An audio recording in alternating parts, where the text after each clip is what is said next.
Toronto flooding, climate change, or infrastructure deficits. A Friends of Science Society presentation.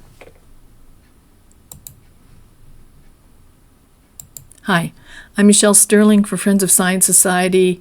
Of course, there's been tremendous flooding in Toronto, and people are very busy ascribing it to climate change. I'd like to show you what I've gathered from a few professional engineers, especially from Robert Muir, who works in that area and has done a number of studies on these kinds of urban flooding events. I think it's very important that we don't divert more billions of dollars to green crony capitalist projects on climate change when we desperately need to upgrade the aging infrastructure of most of our cities, especially if we're going to go ahead with the federal housing plans to densify more and more of the older parts of the cities, because the places that have better infrastructure are those that have been built since, say, the 1990s, which would generally be more greenfield areas of the city and not urban centers or near transit sites, which is where they're hoping to build most of the new housing. I think that this will become clear as we look at the material that's been provided for this presentation. I'm going to try and do my best to keep it plain language.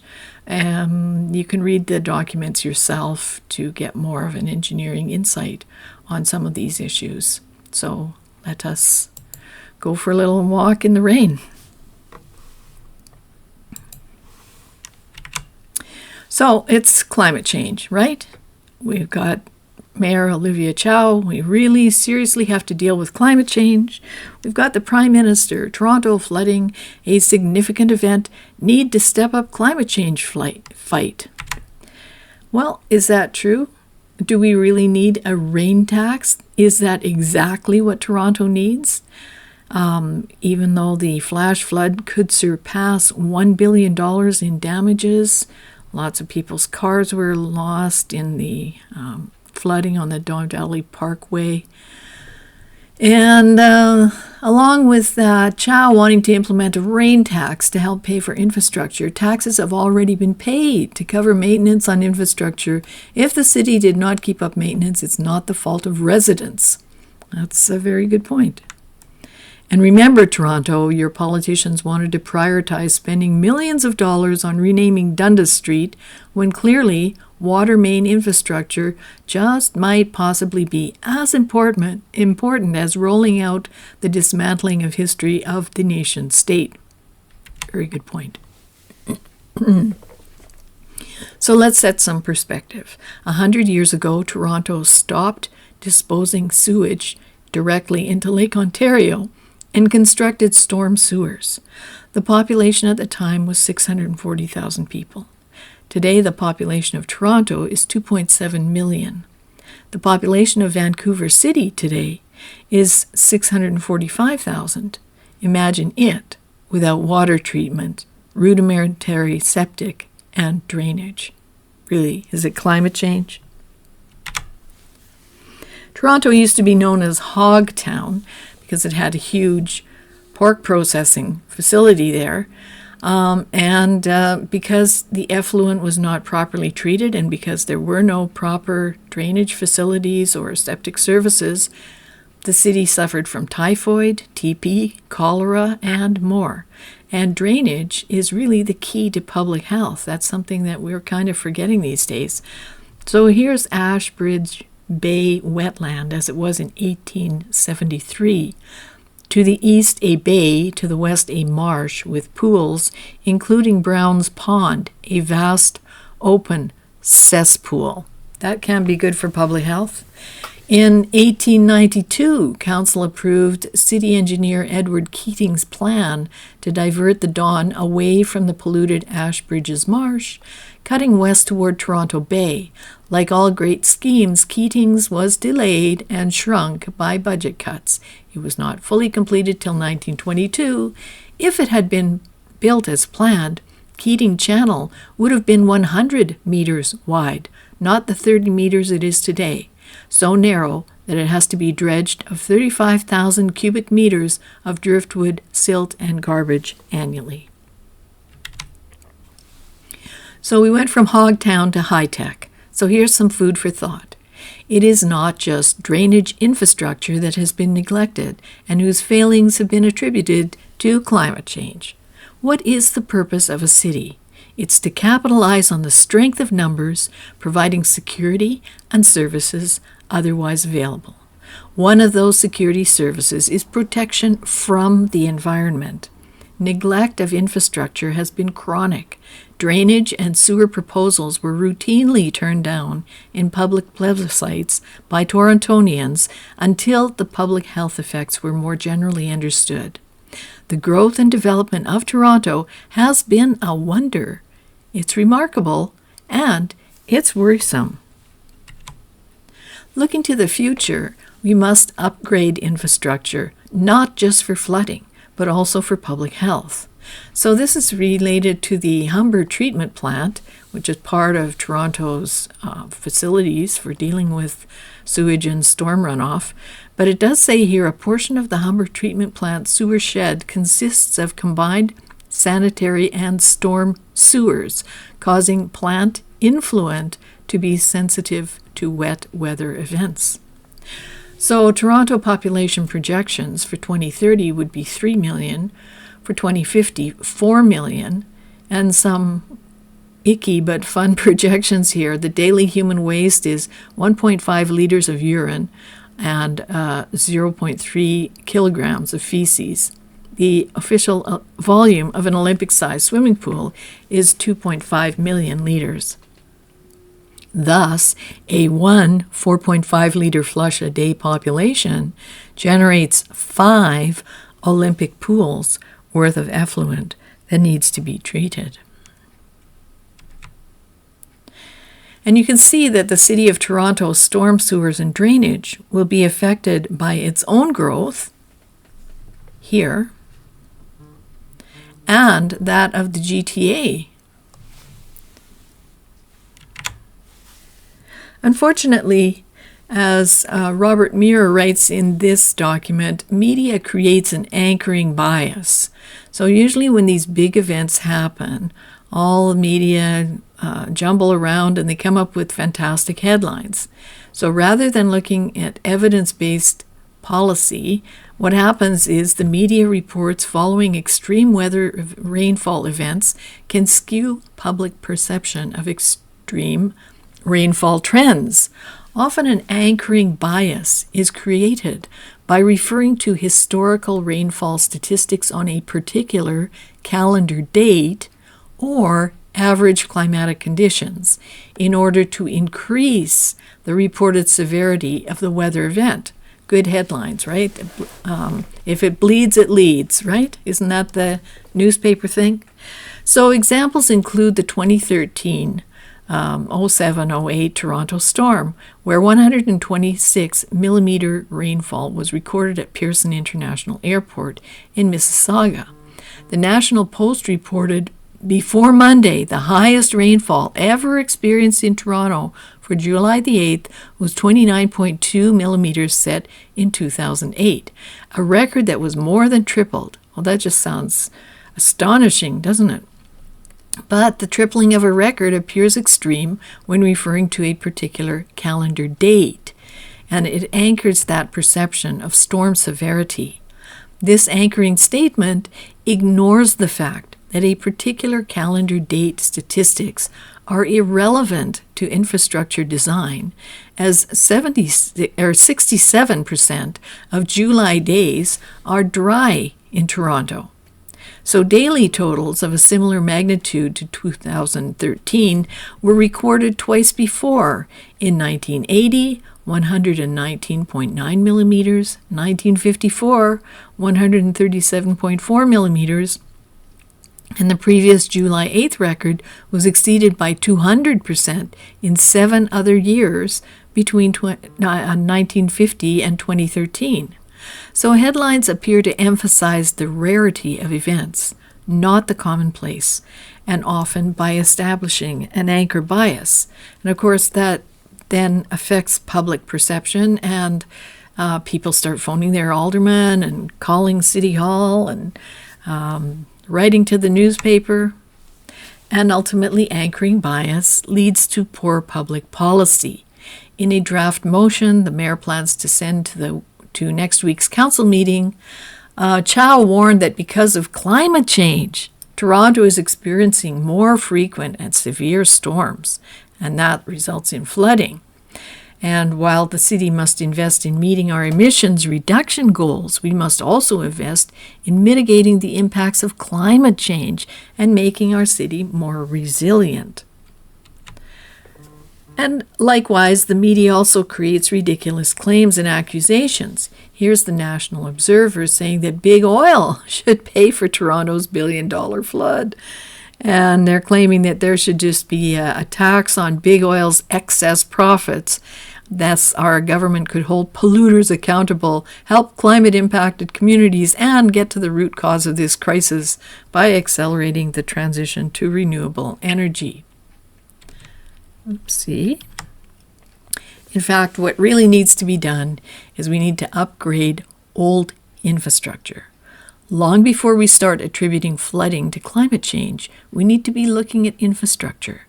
Cities are upgrading sewers with no climate change effects considered, yet still making sewers over 10 times bigger than the original 1970s sewer just to handle the old 100-year storms. Sewer and overland drainage systems in subdivisions were never sized for 100-year storms until into the 1980s in most cities. Upgrading that infrastructure capacity is fundamental. That's from Robert Muir. And you might say, well, why didn't they consider the 100-year flood incidents?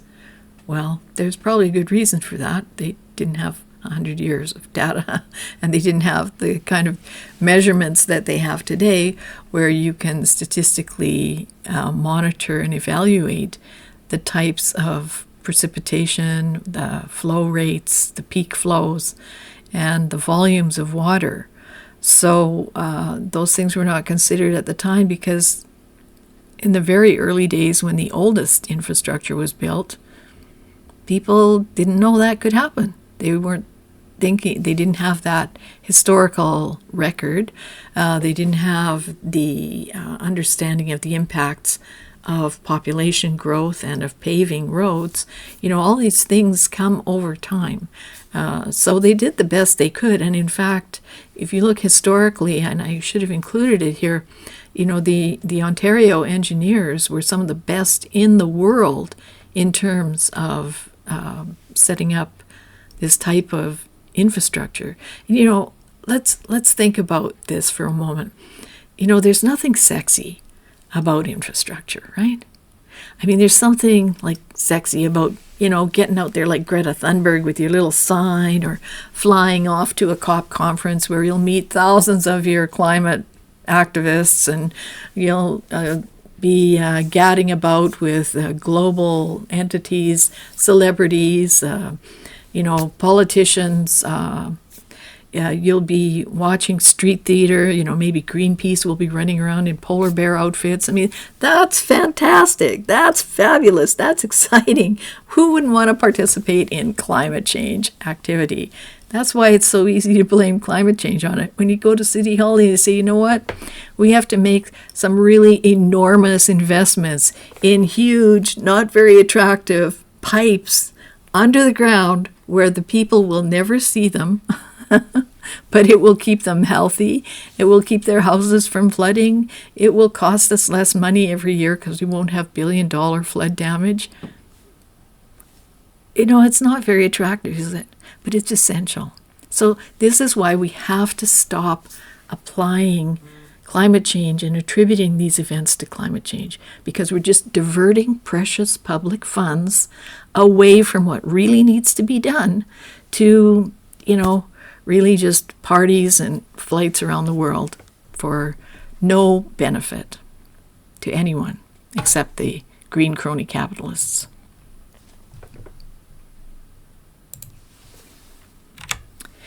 And of course, the climate change consultants do influence policy. And here's one very influential group, ARUP. They do a lot of consulting to the C40 cities. And here's their report on how spongy is Toronto.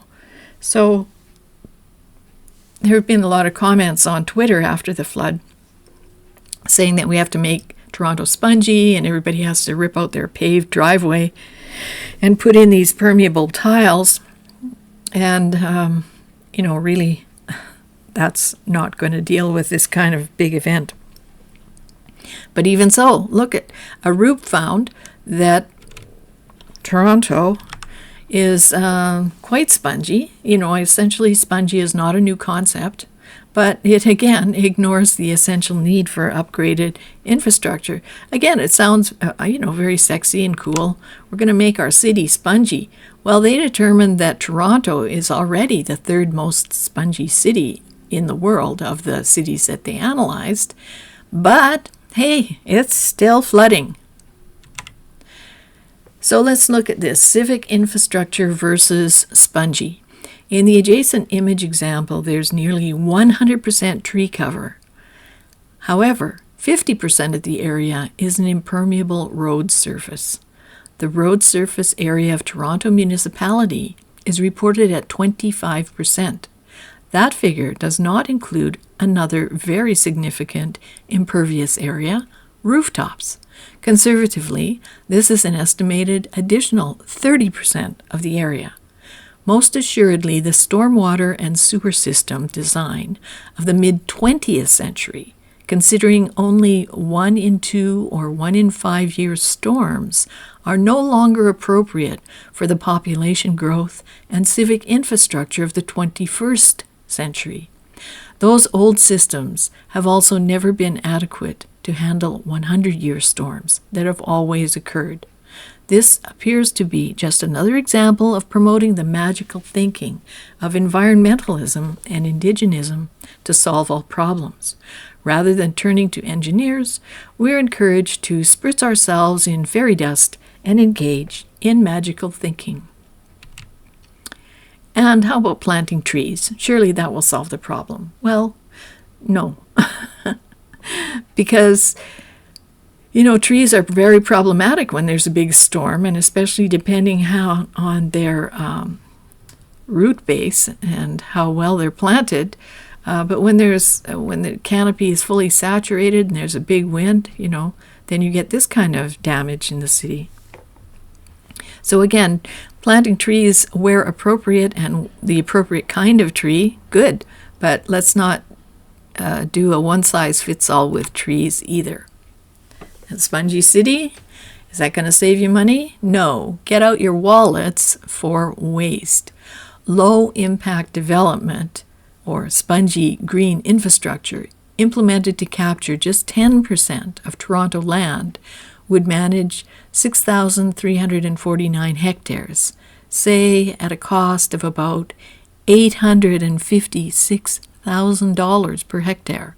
And that's based on a recent city program cost. So that winds up with $5.4 billion in capital cost.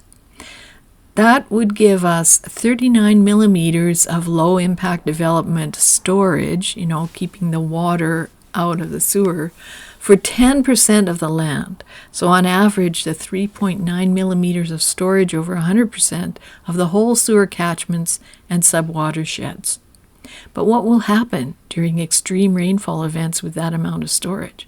Well, it will fill up in the few subwatersheds within minutes of the storm event and be saturated, full, and ineffective when the peak rainfall occurs an hour into the 100 millimeter plus storm. Because LID sponge measurements are so ineffective, no Toronto Basement Flood Protection Class EA study credits LIDs for reducing runoff or contributing to flood resiliency. What is credited? Larger pipes, storage tanks, and yes, that conventional gray infrastructure, not green infrastructure. And looking again at Toronto, it has some inherent problems in that geography, topography, hydrology. In fact, it's pretty much all downhill. So again, good public policy must be evidence-based. We go back to Robert Muir's paper on this. Evidence-based policy has been defined as public policy that is informed by rigorously established and objective evidence. The primary goal of such policy is to improve the reliability of advice and the efficiency and effectiveness of recommended alternatives. It also serves to counter ideologically driven decision-making that may rely on subjective values and limited statistical data or scientific knowledge. Evidence-based policy approaches have been embraced by governments around the globe as a means of improving the delivery of vital public services.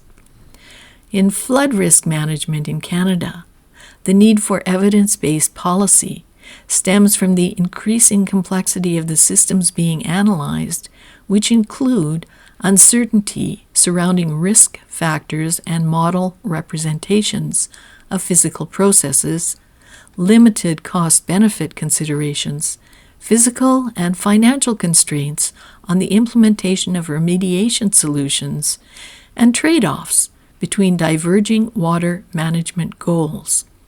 The need for comprehensive cost-benefit analysis to guide flood mitigation was first proposed in Canada in the 1956 Manitoba Commission on Flood Cost-Benefit, pioneering a new approach and methodology for planning and public policy. Today, in the face of increasing complexities and finite financial resources, evidence-based policies derived through comprehensive studies are paramount. Robust decision support systems have been developed for complex infrastructure systems with uncertain behavior and high remediation costs. Yet the application of such approaches is often not practiced. Now, it's interesting that the independent media address the elephant in the room, infrastructure deficits, but mainstream media seems to go with the climate change mantra. So, just another element to add on top, and I did mention this before, but imagine this failing, aging infrastructure once the federal high-density housing plan hits it. So Trudeau says densification is the key to fixing the housing crisis. Well, it's also the key to completely crashing the infrastructure that is aging and has so many deficits. So, the general plan of the federal government is to implement a blanket rezoning in all major cities in return for some federal funding. By that, they mean that if you have a single-family property, you can, as of right, put a fourplex on there or larger. So that particular place, probably in or near the downtown of the city, probably used to have a single family of maybe 4 or 5 people. Perhaps only a couple are there now, maybe even just one individual. Now they want to multiply the number of residents on that same plot of land using that same built-in infrastructure, sometimes up to, say, 70 or 80 people or more on that same plot of land. Now, that aging infrastructure was built for these single-family homes and capacities of 4 or 5 people per lot. It wasn't built for this. So this plan for affordable housing will create a demand and a need for very expensive infrastructure upgrades. And either they'll have to be upgraded in advance or within a short period of time of such density being implemented, it will have to be upgraded by emergency. And that's definitely not the preferable scenario.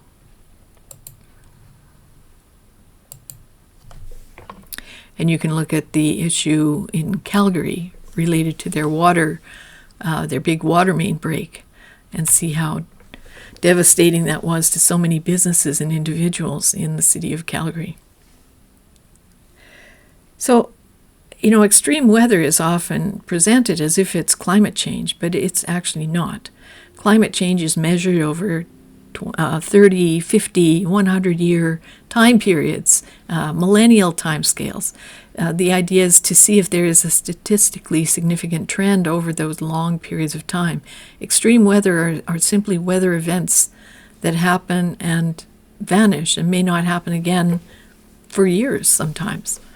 And yet, the Prime Minister is constantly ascribing extreme weather events to climate change, always saying there's going to be more extreme weather events.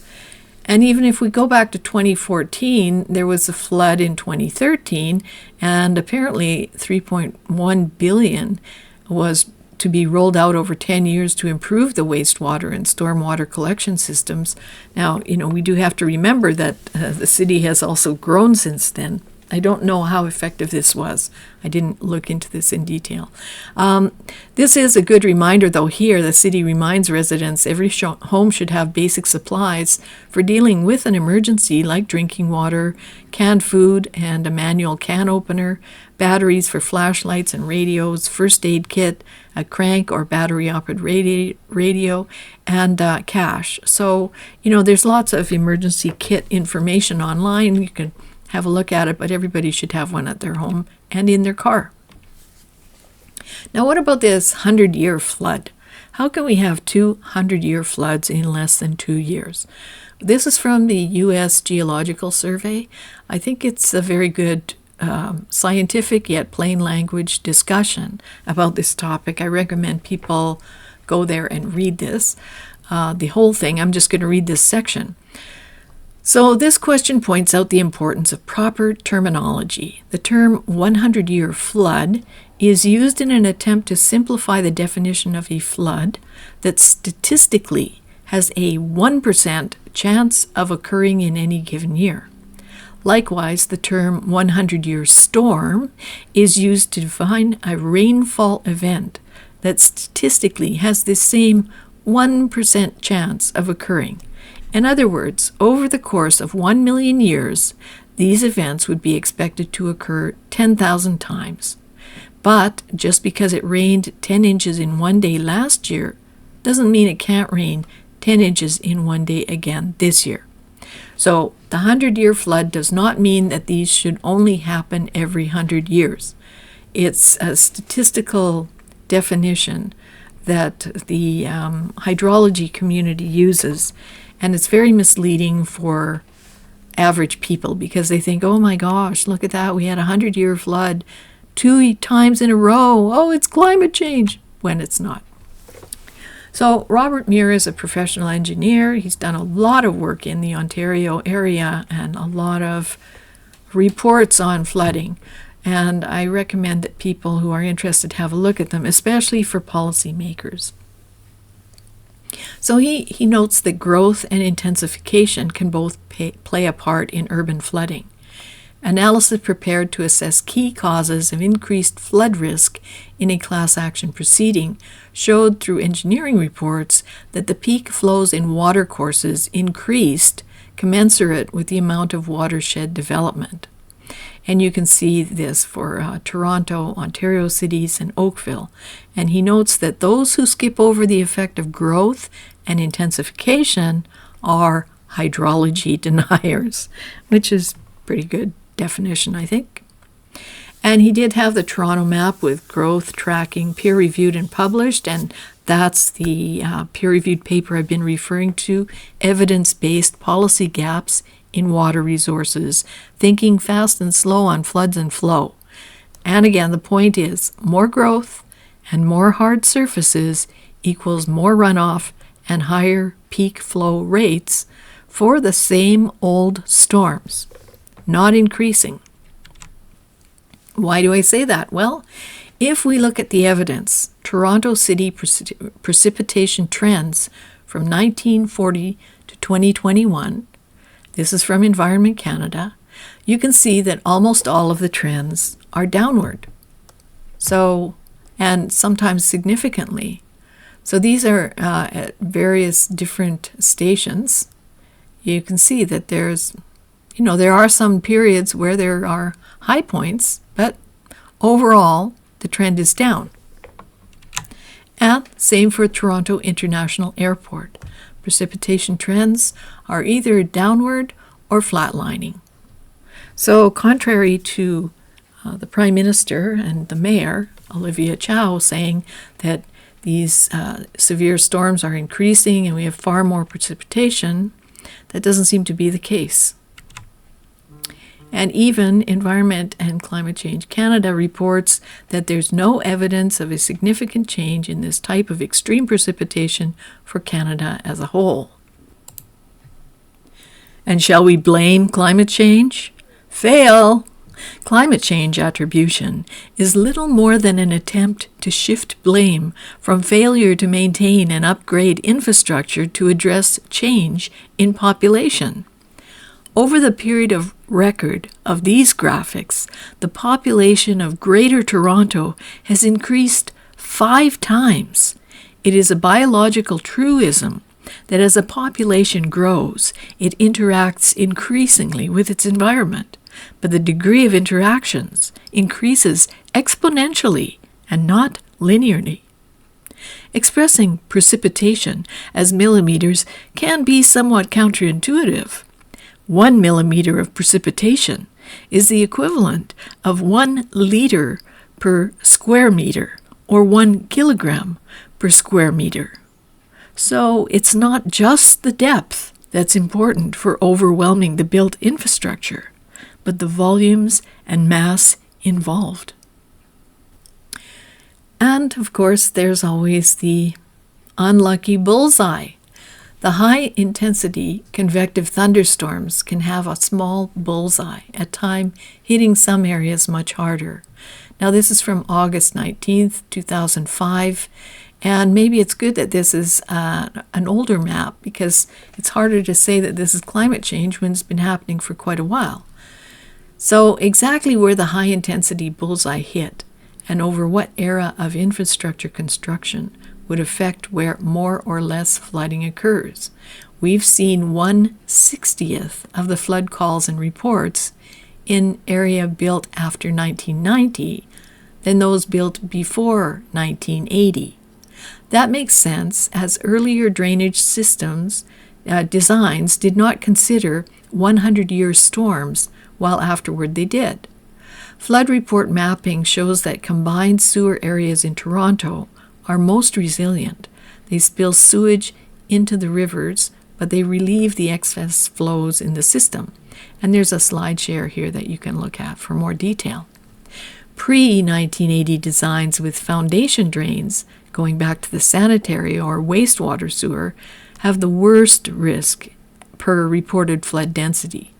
Areas newer than that have lower flood density due to better design standards, the 100-year storm design, and no more foundation drains to the sanitary after the National Building Code was updated. So that's a comment from Robert Muir. And of course, we must remember that Toronto is surrounded by the Great Lakes and massive summer evaporative cycles, which will loft a whole bunch of water vapor up in the air, and what goes up must come down. And of course, that can also be affected by and related to the urban heat island effect. And this is about London, England. It's from a report by Roger Pielke Sr., the father of Roger Pielke Jr., who's probably better known by most people. It shows that in the center of London, England, the urban heat island effect can create 11 degrees Celsius temperature, while in the country it would be 5 degrees Celsius.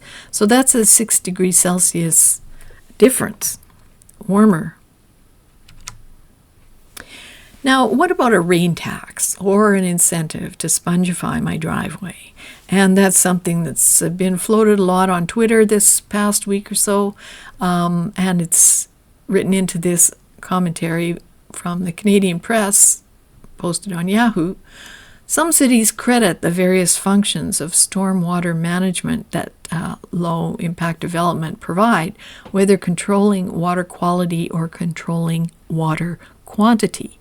LIDs, that, like, redoing your paved driveway, are too small individually and never implemented over wide enough area to make a difference in terms of flood reduction. Furthermore, the Ministry of Natural Resources in Ontario, their policy does not allow structural controls to be credited for reducing regulatory flood risks, as they can intrinsically fail. So the province has for decades promoted instead a preventative approach to avoiding flood risk, not relying on structures, whether they're dams or rain gardens. So in summary, we must address the out-of-date infrastructure, we must upgrade for present and projected population growth and storm runoff burdens. We must consider the significant infrastructure burden of the federal densification plans in their housing program. Don't waste money on climate change or random spongy city fads. Plant trees where appropriate, not everywhere. Don't expect them to solve all problems. They can also create many problems when full canopy is saturated by stormwater and hit by high winds. Use evidence-based policy decision-making. Don't fall for anchor bias created by hysterical climate change media headlines. And big oil did not cause your urban flooding. You can only fix your problems thanks to the energy and new pipes and installation equipment that big oil makes possible. Reject magical thinking on urban planning and policy. And I love this quote from Judith Curry.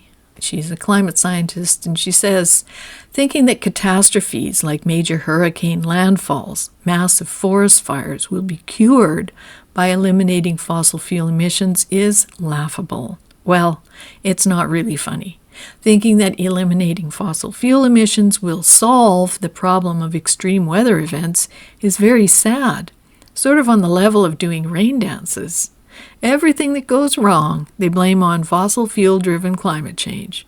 Imagine how surprised they would be if we were ever to be successful at eliminating fossil fuel emissions and then we still had bad weather.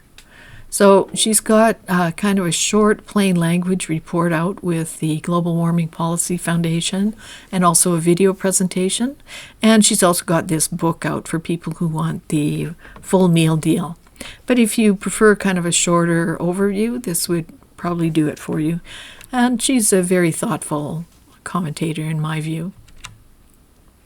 Just remember, Canada's spending more than $100 billion to reduce CO2 and not much to upgrade aging urban infrastructure. Why? So you can find out more on climate science and energy policy. Please join us, donate, stop climate tyranny and financial waste. So you can see this is our website, friendsofscience.org. We're very happy to receive e-transfers. You can just send them directly to contact@friendsofscience.org. And you can learn much more about climate science. Our climate science essay is very good for people who like graphs and sort of the detail of climate drivers. And Climate Change 101 is sort of our plain language, youth-oriented site, bilingual, by the way. We also have an extremely comprehensive library. All of our social media links are up here on top. And we've also got a blog where we put a lot of our reports and current affairs.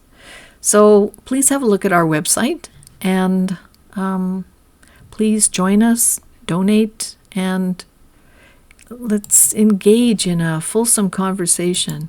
As you can see, using evidence-based policy decision-making, it's going to make better use of your funds because all taxes all government monies originally come from consumers and corporations. So it's originally your money that's just redistributed to address certain needs. So you want to make sure that your money is working in your best interests and not on some fad or being diverted to some green crony capitalist's pocket so they can put up solar panels or wind farms somewhere, weather-dependent forms of energy generation, which will do nothing when they get hailed out or when the sun goes down or the wind dies off or is blown away in a tornado. So I hope this has been helpful information. We're going to post the PowerPoint on the blog along with links to Robert Muir's reports, and then you'll be able to read more detail at your leisure. Thank you very much for watching. Do give us some comments down below. Please share our material and, stand up for the scientific method. Evidence over ideology. Thank you. For Friends of Science Society, I'm Michelle Sterling.